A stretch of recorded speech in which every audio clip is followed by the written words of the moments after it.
I never thought I'd see the day when my own daughter would be ashamed of me. But life has a cruel way of showing you who really stands by you and who only cares about appearances.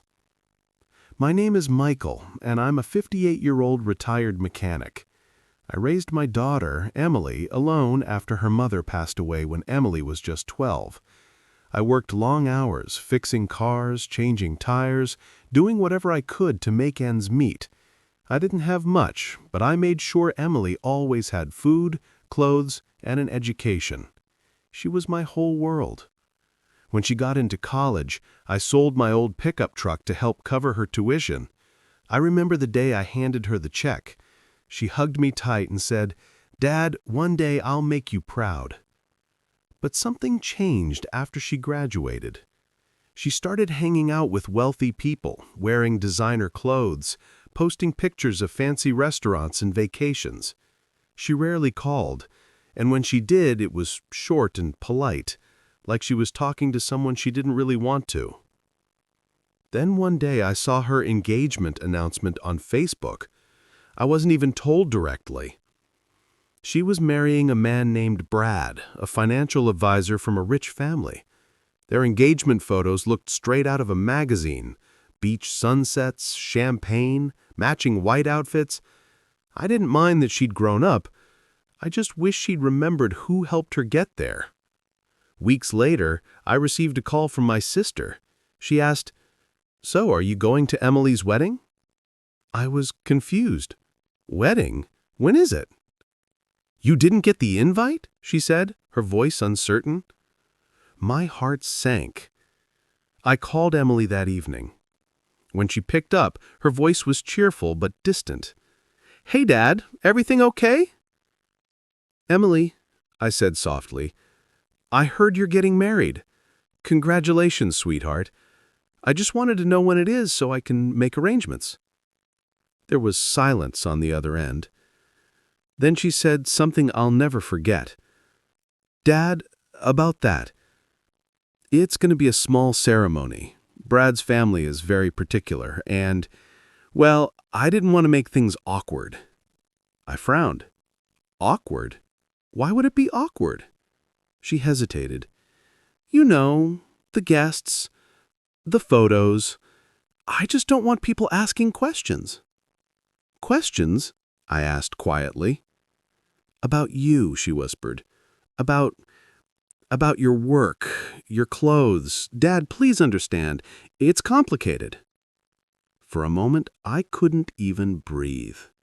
My own daughter, the little girl who once begged me to braid her hair, who used to fall asleep on my lap while I read her bedtime stories, was ashamed of me. I didn't say much after that. Just, "I understand, Emily." And then I hung up. That night, I sat in my small living room, staring at the family photos on the wall. I felt invisible. Years of sacrifice gone in an instant because I wasn't rich enough for her new world. But what she didn't know was that my life had changed recently. Drastically. A few years back, I'd helped an old friend with a car restoration business. He later sold his company for a fortune and insisted on making me a partner in the sale. I suddenly found myself with more money than I'd ever dreamed of, but I kept living simply because money never changed who I was. Still, after that phone call, something inside me hardened. A week before her wedding, I bought a brand new $200,000 Mercedes S-Class, metallic silver, sleek, elegant, impossible to ignore. Then, just 2 days before the ceremony, I drove to the cafe where Emily often went with her friends. She was there, dressed perfectly as always, laughing with her friends. But when she turned and saw me getting out of that car, her smile froze. "Dad?" she said, eyes wide. "Is that your car?" I smiled. "It is. Just picked it up." Her friends glanced at the Mercedes and then back at me, their curiosity lighting up their faces. Suddenly, Emily's posture changed. Her embarrassment vanished, replaced by something else, pride. She came over, hugged me for the first time in months, and said, "Dad, I was just about to call you. Of course you're invited to the wedding. I was joking before." I looked at her, this young woman I had loved more than anything, and I smiled. "Is that so?" I said calmly. "Well then, I'll be there." But what she didn't know was that I was planning something very different. Because sometimes lessons have to be learned the hard way, even by your own child. To be continued. The morning of Emily's wedding arrived bright and warm, the kind of day every bride dreams of. The sky was clear, the air smelled of flowers, and everything seemed perfect. I put on a simple gray suit. Nothing fancy, but well-tailored. I had one small envelope in my pocket, and that envelope was the true surprise. I wasn't planning on ruining anything. I wasn't going there to embarrass her, but I was done letting people, even my daughter, treat kindness like weakness. When I pulled up to the venue, a massive country estate with a fountain and valet parking, the attendants immediately approached my car. "Good morning, sir," one of them said, his tone respectful as his eyes widened at the silver Mercedes. "Right this way, please." Funny, I thought. Just a few weeks ago, I was invisible. Now, because of a car, I was suddenly Sir. I parked, stepped out, and slowly walked toward the main hall. Everything was beautiful. White roses, gold chairs, a live quartet playing softly. Guests in expensive suits and glittering dresses milled about, glasses of champagne in their hands. And there she was, my daughter. Emily looked stunning. Her long white gown shimmered in the sunlight, her hair done up perfectly. For a brief moment, I saw the little girl I used to carry on my shoulders. But that moment vanished when I saw the look on her face, relief mixed with calculation. "Dad," she exclaimed, walking up to me, "I'm so glad you came." She kissed me on the cheek and whispered, "You look great. I'm sorry about before, okay? Things were just stressful." I smiled softly. "It's all right, Emily. Weddings can do that." Her fiancé, Brad, soon joined us, tall, polished, and wearing an expensive grin. "Ah, Mr. Miller," he said, shaking my hand firmly. "So you're the man who raised this wonderful woman." "That's right," I said, meeting his eyes. He chuckled. "I've heard a lot about you." "I'm sure you have," I replied, my tone calm but cool. During the ceremony, I sat quietly in the back, watching. The vows were touching, the music beautiful, but my heart felt strangely hollow. I realized that while Emily was starting a new chapter in her life, she had forgotten who had written her first one. After the ceremony ended, the guests moved to the reception area. Tables were laid with crystal glasses and fine china. Speeches were being made, laughter filled the air, and everyone seemed blissfully happy. Then came the moment for the father of the bride speech. I hadn't been asked to give one, of course not, but when I stood up, the crowd went silent. Even Emily looked confused. "Excuse me," I said, taking the microphone gently from the DJ. "I won't take much of your time. I just want to say a few words as Emily's father." A few polite claps followed. I smiled at my daughter. "Emily," I began softly, "I still remember the day you were born. You were so tiny, but when I held you, I promised I'd always protect you, no matter what. I worked hard every day to keep that promise. I fixed cars, cleaned garages, worked nights, not because I had to, but because I wanted you to have a better life than I ever did." She looked uncomfortable now, glancing toward her new husband. But somewhere along the way, I realized that sometimes when we give our children everything, they forget the value of where they came from. I paused, looking directly at her, The room was silent. Emily, when you told me not to come to your wedding because I was poor, that broke something inside me. Not because of the insult, but because I knew I had failed to teach you that worth doesn't come from money or appearances. It comes from love, respect, and loyalty. Gasps rippled through the crowd. Brad's parents looked mortified. I smiled gently and took the envelope from my pocket. But today isn't about pain. It's about lessons. Inside this envelope is a check for $500,000. It's part of the money I earned when my old company sold. I was planning to give it to you as a wedding gift. Emily's eyes widened. Dad, But, I interrupted softly, I realized something. I can't give this money to someone who values wealth more than family.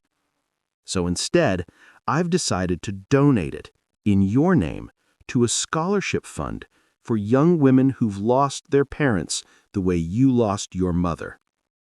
A stunned silence filled the room. Tears welled in Emily's eyes.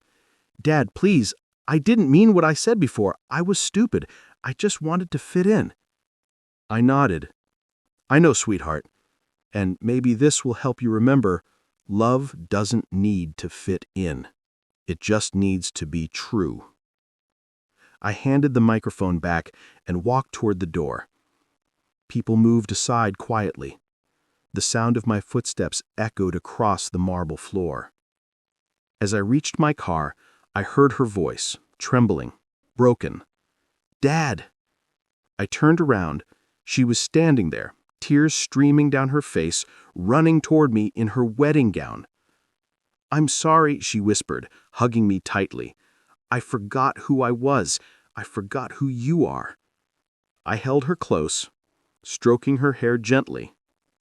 I know, baby. Just don't forget again. And with that, I got in my car and drove away.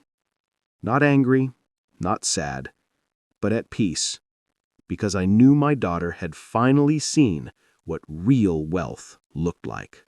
It had been almost 3 months since Emily's wedding. I hadn't heard much from her since that day. Just a few short text messages. Hope you're doing okay, Dad. Or, thinking about you. Nothing deep. But that was fine. I didn't expect instant forgiveness or understanding. Some lessons need time to settle in. I spent those weeks quietly. Most of my time went into the scholarship program I'd created. We named it the Miller Promise. Within a month, 5 young women received full tuition scholarships. Each one of them wrote me letters thanking me for giving them hope. Reading those letters gave me more joy than any luxury ever could. One morning, I was watering the small garden behind my house when I saw a black SUV pull into the driveway. The door opened, and there she was, Emily.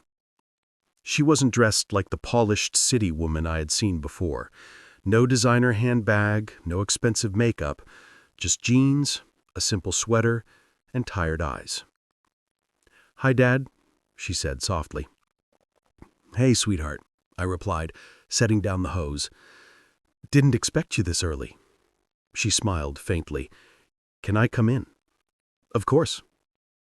Inside, I made her coffee, the same way I always did when she was younger, with too much sugar and a little milk. She took the first sip and smiled. "Still the same. You never change." "Some things shouldn't," I said gently. For a few minutes, we sat in silence. Then she spoke. "Dad, I need to tell you something." Her voice trembled slightly. "After the wedding, things didn't go as planned." I frowned. "What do you mean?" She took a deep breath. "Brad's family wasn't exactly happy about the speech. They thought it made them look bad. A few days later, Brad told me maybe we rushed into marriage. He said I embarrassed him in front of everyone for crying over you." My heart sank. "He said that?" She nodded. "He left. Just packed his things, and left. I sat back quietly. I could see the pain in her eyes, the same pain I'd felt the night she said I wasn't welcome. I guess I finally learned what it feels like to be treated like I don't belong. And it hurts. I reached over, took her hand gently, and said, "Emily, sometimes life gives us heartbreak to open our eyes. I don't take any pleasure in your pain, but I'm proud of you for realizing it." Tears filled her eyes. "I don't deserve your forgiveness." "Maybe not yet," I said softly. "But forgiveness isn't something you earn. It's something you grow into." She nodded slowly. Then she smiled faintly. "I went to see the girls you helped, the scholarship students. Dad, they spoke about you like you were some kind of hero." I chuckled. "Hero? No. Just a mechanic who learned a few things about love." She leaned closer. "I want to help. I want to work with the foundation, maybe expand it, raise more funds, reach more girls. Please let me be part of it." Her voice was trembling, but her eyes were sincere. I smiled. "I'd like that, Emily. Very much." From that day, something changed between us. We met every week at the foundation office downtown. A small place, nothing fancy, but full of energy. Emily took over social outreach, using her connections to find donors and spread awareness. I handled logistics and interviews. Together, we turned the Miller Promise into something real, something powerful. Months later, we were invited to a community event to honor people who contributed to education programs. Emily insisted I wear a tuxedo, but I showed up in my usual gray suit. When the host called our names, Emily stood on stage, took the microphone, and said, "I used to think success was about money, appearances, and being accepted by people who looked rich. But I was wrong. Real wealth is about kindness, humility, and love. My father taught me that, not by words, but by the way he lived. I'm proud to be his daughter." The audience applauded. I felt a lump in my throat as she turned to me and whispered, "Thank you for not giving up on me." Later that evening, as we walked to my car, yes, the same silver Mercedes, she laughed and said, "You know, Dad, I used to think this car made you look rich. Now I think it just makes you look kind." I laughed too. "Well, I'll take that." She smiled. "But you know what makes you truly rich?" "What?" She pointed to her heart. "This." I looked at her, really looked at her, and for the first time in a long time, I saw the little girl I'd raised. Not lost, not ashamed, just home. We drove back under the evening sky, the golden light fading behind the hills. I didn't know where life would take us next, but for once, that didn't matter. Because this time, my daughter wasn't running from who she was. She was running toward it. And I couldn't have been prouder. 5 years later. The world had changed a lot, and so had Emily. She now ran the Miller Promise Foundation full-time, turning it from a small community project into a nationwide network, helping underprivileged young women go to college. What started as 5 scholarships had grown into over 200. She traveled from city to city, spoke at conferences, and appeared on local news channels. Every time someone asked her how it began, she would smile and say, "It all started with a mechanic who believed love could change lives." That mechanic was me. I was retired by then, living in a small house near the countryside. My days were peaceful. Mornings spent in my garden, afternoons tinkering with engines for fun. Emily visited every weekend, often bringing the scholarship girls with her. They'd laugh, cook together, and fill the house with warmth I hadn't felt in years. One Saturday afternoon, as we sat on the porch watching the sunset, Emily turned to me and said, "Dad, do you ever regret giving away that $500,000? I laughed softly. Regret? Not once. You've turned it into something far greater than money ever could be." She smiled. "I guess I finally understand what you meant that day." "Which part?" I asked. "That real wealth isn't in what you own, it's in what you give." I smiled. "You learned that the hard way." She nodded, laughing softly. "Yeah, but you were patient enough to let me learn." As the sky turned orange and pink, I thought about all the years we'd lost, all the moments pride and misunderstanding had stolen from us. But then I realized, love, when genuine, always finds its way back. A few weeks later, Emily surprised me again. She came over with a big grin and said, "Dad, I have something for you."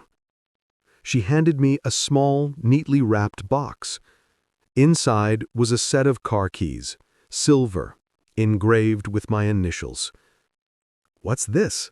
I asked, a little puzzled. She laughed. "Come outside." I followed her to the driveway, and there it was. A 1967 Mustang Fastback, perfectly restored, gleaming in the sunlight.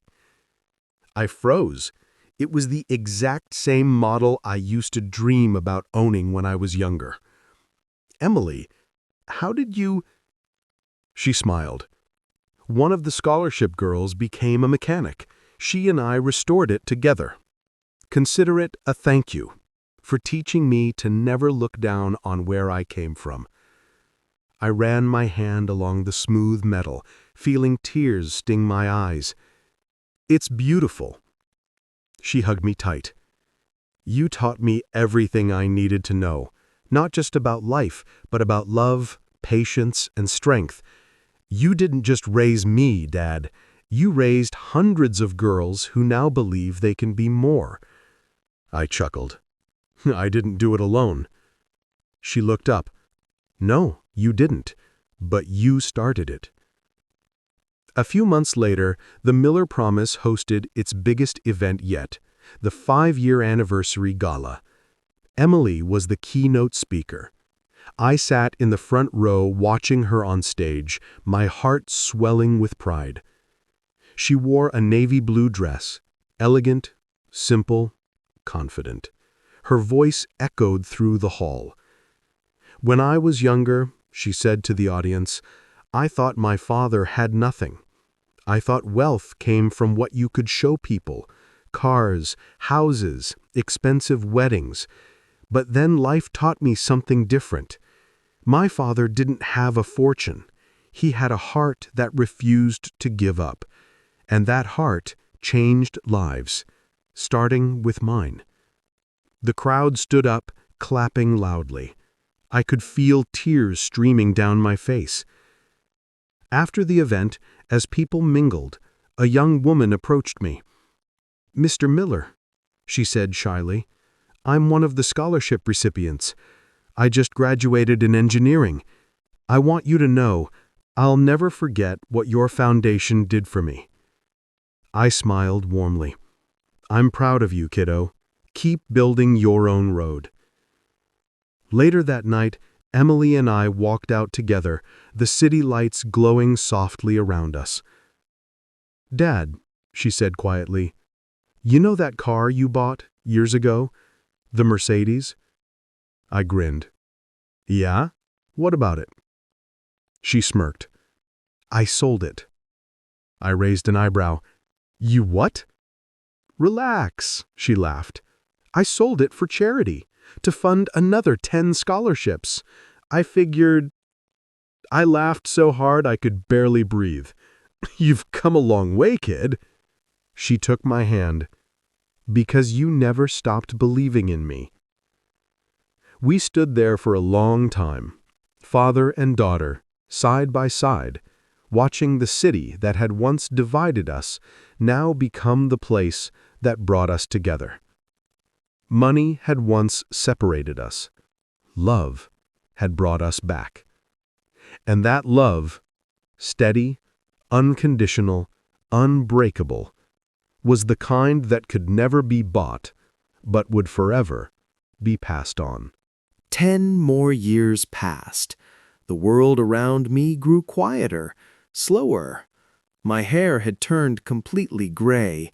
My hands carried the stories of a lifetime, and my steps had become gentler. But one thing hadn't changed. Every morning, I still woke up before sunrise, brewed a cup of black coffee, and looked at the photo that sat on my kitchen table. It was of Emily and me, standing beside that old Mustang, both laughing. She'd written on the bottom corner in her neat handwriting, "You gave me everything that mattered: love, purpose, and courage." Those words meant more than any treasure could. Emily had built the Miller Promise Foundation into something incredible. By then, it had grown to over 1,000 scholarships nationwide.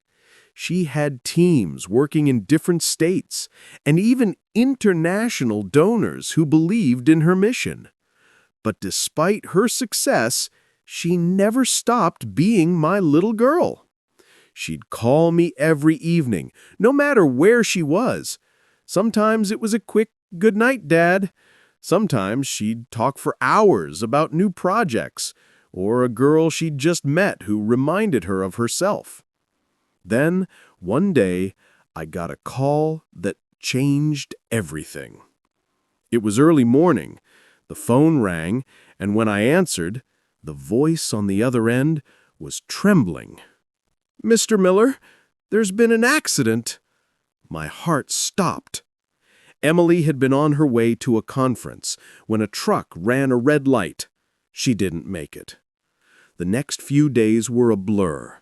The funeral, the condolences, the sea of faces that came to pay their respects. Hundreds of young women, scholarship recipients, volunteers, teachers showed up, all wearing small pins that read, "Promise Keeper."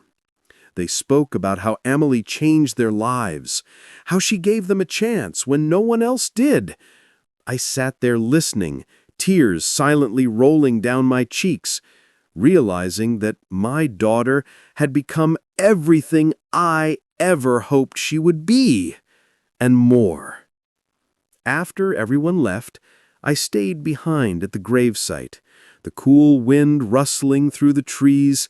I placed my hand on her headstone and whispered, "You kept your promise, sweetheart." Years passed again. I was in my late 70s, still living in that same house. The foundation continued to grow, now run by some of Emily's former scholarship students. Every few months, they'd visit me, bringing flowers, updates, and sometimes letters written by new students. One afternoon, a young woman named Sophia came by. She was one of the newest recipients. "Mr. Miller," she said shyly, handing me an envelope, "we're renaming the main branch of the foundation. It'll be called the Emily Miller Center for Empowerment." I smiled warmly. She'd like that. Inside the envelope was an invitation to the opening ceremony of the new center. They wanted me to give the first speech. When the day came, I stood on stage, my hands trembling slightly, looking at the sea of faces, young, hopeful, determined. Behind me, a giant banner read, "Carry the Promise Forward." I cleared my throat and began, my voice soft but steady.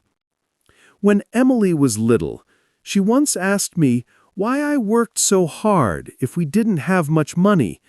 I told her, because I want you to know that love and effort are worth more than gold." She didn't understand it then, but one day she did. And when she did, She changed the world. I paused, looking up at the large photo of her smiling face projected behind me. She thought my legacy was the foundation, but the truth is, she was my legacy.